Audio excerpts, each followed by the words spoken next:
Daredevil Born Again, episode 7. And I actually really liked this one. I really liked this one. It's better than the last few ones. Those ones were okay, especially last week was kind of weird. One felt really pointless and one did a little bit. The second one did a little bit last week, but really it wasn't as crazy. I like this one actually quite a bit. So let's get into episode 7 of Daredevil Born Again. We're getting all into the Muse stuff. So we obviously dealt with him a little bit last week. Daredevil fought him a little bit, saved the kid, and now he's using the suit again. He's actually being Daredevil officially now, and that's where we're at in the show. I'm super awesome to see. Right off the bat, at the beginning of the episode, Matt is having conversations with his new girlfriend, Heather, and she's kind of noticing that he's all beat up and bruised or whatever, and she's worried about him now.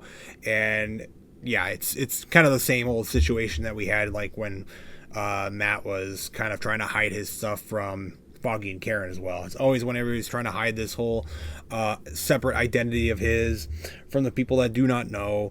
It's kind of the same old type of conversation and feeling around it. But she's kind of worried about him, but of course she is kind of playing a pretty big role, at least as of right now, because she is like the therapist of Wilson Fisk and Vanessa Fisk, as well as being the girlfriend for our big main character.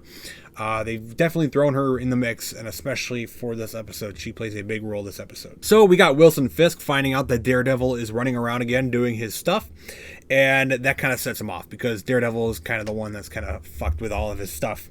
In the past years, he goes on about his business that he built for like a decade and how Daredevil ruined it all, and he's got this personal grudge against him, and he's got to desperately try as hard as he can to not use his new role as mayor as a personal vendetta against Daredevil, which I think we all know he probably will end up doing at some point here. But that is kind of his feelings now. He's definitely got a very bad feeling towards Daredevil, and I feel like these two are going to clash real soon. I don't know. I mean, I know we're getting into season 2, so maybe that'll be saved for later next season. But we do only have 2 episodes left, but these two are definitely going to clash some more. But he doesn't really seem to be the main threat for Daredevil this season, really. It's like 2 stories really kind of building right now, and they're gonna clash again. They're always gonna clash, but I don't know if that's the time just yet. But these two are definitely becoming themselves again, both as the Kingpin and Daredevil. So we got this dumbass right here, one of Wilson Fisk's men, or Vanessa's men, whoever you want to consider it at this point, who is kind of like concerned on how the business is being run at this point, and he wants to go back to how Vanessa ran the business rather than Wilson. And immediately when this man did this, when he went to Vanessa, he immediately doomed himself. So he's doomed. We all know he's doomed. We're just curious on how it's going to happen, but that's kind of something they set up a little earlier in the episode, just a little bit of like a little extra, like the Kingpin's back type of scenario here. Wilson Fisk and Vanessa are kind of going to work together again here, so we got a little bit of a kind of continuation and conclusion to this little thing here at the end of the episode. But yeah, this guy doomed himself immediately. He wants to like get rid of Wilson Fisk and have Vanessa run it again. He's trying to get Vanessa to turn on Wilson. That's not going to work out too well for this guy. So outside of the few things with Kingpin and Vanessa and all that stuff, we do have the major plot and event of the episode, and that is Muse. So we finally get to see his face. It seems like we did see him earlier in a few episodes back now when he confronted Heather earlier. He wanted to get therapy from her and whatnot. So we saw him before, but it wasn't really clear that it was him. I didn't even know it was him when I first had watched that, but they had a little flashback in the preview for this episode. So this is Muse. So this is his normal self. He's revealing his face to this episode, and he is getting therapy from Heather. And immediately it starts to slowly turn into a really mysterious and creepy discussion, and he slowly reveals himself to Heather like, yeah, I'm starting to become more public. People know who I am, and people are starting to find out what I do, and that is what he reveals to Heather, and he reveals that he is Muse. So while Muse is revealing himself to Heather, both Wilson Fisk and Daredevil, Matt, are both searching for Muse. They're trying to find Muse.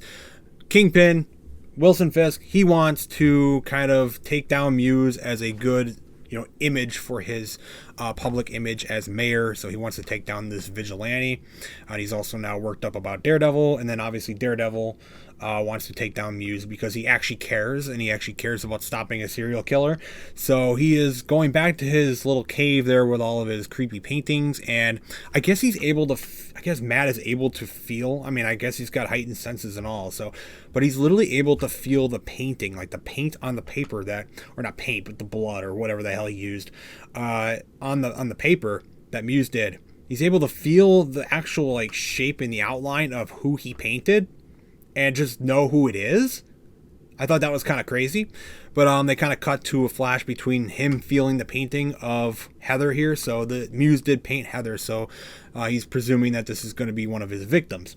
So he feels this painting of Heather, and then they cut to another scene from earlier in the episode when Matt was feeling Heather's face and kind of, that whole thing of like he's trying to figure out how she looks in a way, and I thought that was interesting. Like, I don't know, maybe I guess it's like a paint or a blood or whatever the hell he used, but I guess it's indented up enough where he's able to feel the little edges of the paint there and figure out that it's Heather.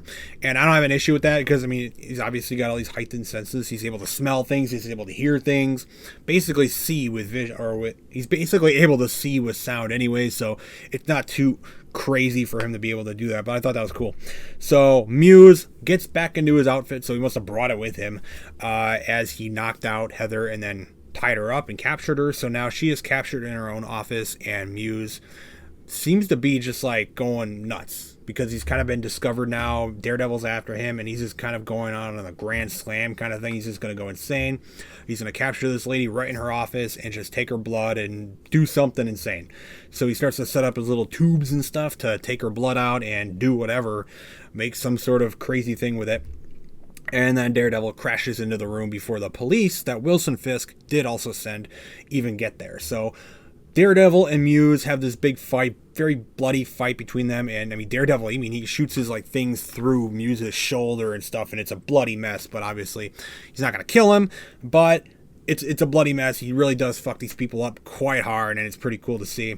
Awesome fight scene here, but then it kind of just ends abruptly because Heather's still in the room and she's actually like bleeding out because Muse is starting to cut her up and like, slice into her so he can get the blood out of her. It was really crazy, freaky stuff. She's still in the room and she gets to the gun that I think Muse had and she shoots him and she kills him. So Muse dies. Muse is dead just like that. So it feels kind of quick. Obviously there's lots of other things that Matt can go and deal with. You got all the bad cops. You still got Wilson Fisk out there. You got Bullseye, who is now going to be coming back into the show with the one of the later trailers that we just got.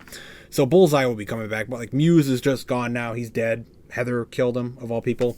So it was kind of like a whatever ending to him, but he was kind of freaky, I guess, as we had him in the show, for the short time that we had him. But he is dead, and Heather's actually still bleeding out, so she's like barely clinging on to life there as Matt comes to confront her or comfort her and get her stabilized while the police rush into the room. So he leaves her there and stabilizes her while the police rush into there to find Muse dead and bring her to the hospital. So she does live, but as he's like comforting her as she's like passing out, he does say her name, and that kind of sets up a weird little, like, she's kind of, like, suspicious of Daredevil thing now.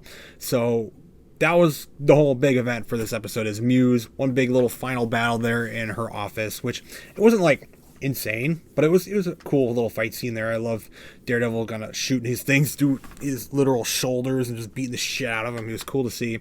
But the way Muse went out was kind of lame, but he is dead now, and sure, we're going to move on to some other threats now that Matt has to deal with. But his girlfriend did not die. She's still alive, and we'll see where that goes with that. But Matt does save her.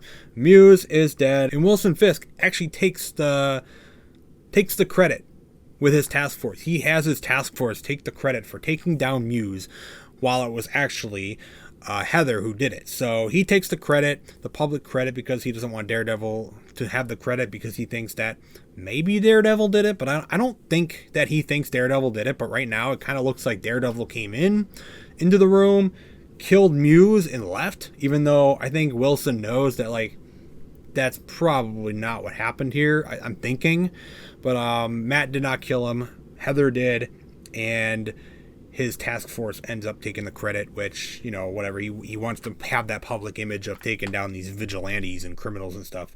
So that's what he does at the end of the episode there. And he also kind of like discredits Daredevil in that way as well. I think that's kind of what his intentions are there. So as I said, Heather is still alive. She's in the hospital now, but she's suspicious of Daredevil. I don't know if she's really pieced it together yet, but I mean, she's already suspicious of Matt and the things that he's doing because he's out and about doing things. And now Daredevil has said her name. He knew her name while she was kind of like passing out, and she suspects that he said her name. So now she's like weird about Daredevil. I don't know where that plot line is going to go, but we'll see what happens. I honestly, I don't really care much about her character all that much, but she is still alive, and I mean, I'd rather I just want Karen back in the show. That's kind of where I want it at this point. Like, it's just weird. Like, I know that against this new character. I just like, whatever, you know, I just kind of want some of the main characters back. I want Karen back. I've been saying this for weeks now. I want Karen back. I want Punisher back. We had this one scene with Punisher, and then he's just like gone again. He's not showing up. And then the end of the episode is like probably one of the best parts of the episode, I think. Is like Kingpin's back. Okay, he's in this like diner area. He's eating his meal or whatever, as he usually does. And Vanessa sends a text. It kind of makes it look like, oh, she's betraying Wilson Fisk as the location of where Wilson is. But as this guy from the business walks in to try and kill Wilson Fisk, he walks in and is immediately killed by his, like, you know, his assistant guy. I don't even remember his name. But he shoots him. He's hiding in the shadows there. He shoots him dead. And the Kingpin's like, he's back. You know, he's here. We kind of seen it a few times now. He's back. But it was more like a signification that, like, Vanessa is still loyal to Wilson, even though they've had their ups and downs here with this whole thing.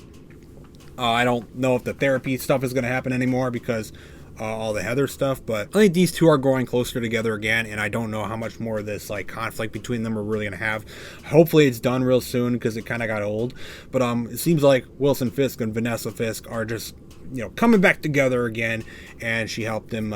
She told him, she let him know that this guy's gonna walk in here, and they kind of let it happen, and they took him out. So he was killed at the end. He's a dumbass, you know, whatever. Obviously, of course, you know, you don't just go to Vanessa Fisk and say, hey, we should take out Wilson Fisk, and just, you know, that's gonna happen. Like, it's not gonna happen. So that's how the episode ends. It's probably like probably my favorite part of the episode actually was that.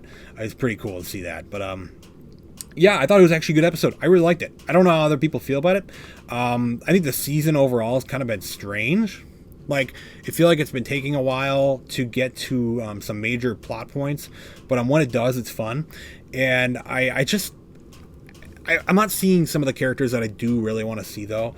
It is weird that like the show is promoted a lot with Foggy and Karen and Punisher, all that stuff, and they've hardly really been in it at all. Like, even especially the characters that can be in it, like Karen and the Punisher, like, where are they? Now, I'm not saying you can't have new characters, but I'm ready to see some old ones back as well. I feel it doesn't even feel like Punisher's been back yet. We had the one scene and then he disappears. Like, we haven't even like resolved that whole like cop storyline thing that they were doing with Punisher. It just kind of like got left hanging there, and we're gonna come back to it at some point here. So we'll probably hopefully see that within these last few episodes. But there's not much time left for the season, and I don't know how much to leave for next season, but that's episode 7. I actually one of my more favorite episodes of the season, though. I did enjoy it quite a bit. I liked the action. I liked the scenes with. I liked Muse, even though he died in kind of a lame way. I did like that character. He looked really freaky. I liked his mask and everything. It was really freaky looking. So yeah, I liked Muse. I wish he was alive a little longer than that, but it is what it is. Wilson Fisk is still like the big main bad, kind of looming over everything, and then we're gonna have some more Bullseye going into the next few episodes. So we'll see what happens with that. But maybe Karen Page will come back into the story too. At some point, because it feels really off to not have, especially her, of all people. Like, I know I want Punisher, but not having her in it alongside like Matt, it's really weird, especially since she's alive. Like, it's not like she died with Foggy, or, you know, died. I don't know if Foggy's alive or not. Some people think he might be. Who knows? But she's out there. She's living. She's alive. So bring her back in. Bring her back in. So that's episode 7. I liked it. We'll see what happens in the last few episodes of the season. But yeah, I'm okay with the season. It's not incredible, but it's not bad. I'm not hating on it or anything. I think it's fun. There's been some fun stuff, some pointless stuff, but there's been some fun stuff, and I'm enjoying it.